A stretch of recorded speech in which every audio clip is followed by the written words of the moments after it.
Welcome to Thought for November the 20th. Our readings today are taken from Nehemiah chapter 8, Joel 3 and 2 Thessalonians chapter 3. And our thought is, judge the surrounding nations. Well, the final chapter of Joel's prophecy is intriguing. Its opening verse is plain. For behold, in those days and at that time, when I restore the fortunes of Judah and Jerusalem, I will... You see, the fortunes of God's nation of Israel have been dramatically restored in the last 100 years. How long, we ask ourselves, before the Lord roars from Zion and utter his voice from Jerusalem, and the heavens and the earth quake, as it says in verse 16? Very pertinent questions arise from God's words in verse 12 and 13. I will sit to judge the surrounding nations, for their evil is great.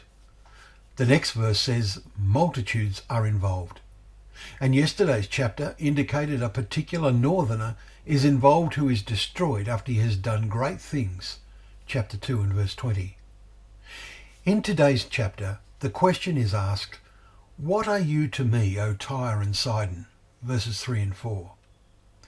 Well, today this is the nation of Lebanon, and the region of Philistia is also involved, which is now known as the Gaza Strip. The answer of that question is clear. They are counted as nothing in God's eyes. A wider challenge is made. Proclaim this among the nations. Consecrate for war. Stir up the mighty men. Let all the men of war draw near. Let them come up. Let the weak say, I am a warrior.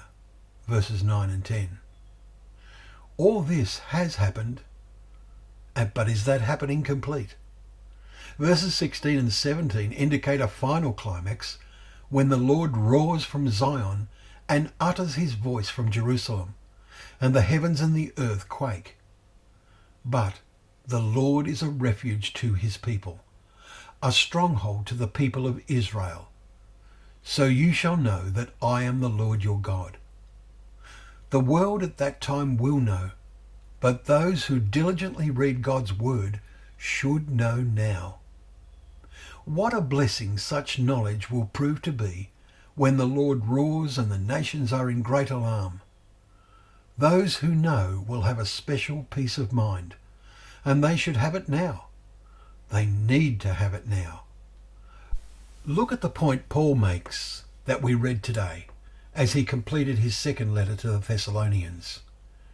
Now may the God of peace himself give you peace at all times and in every way. Verse 16. Are you feeling receptive to that peace? You should be.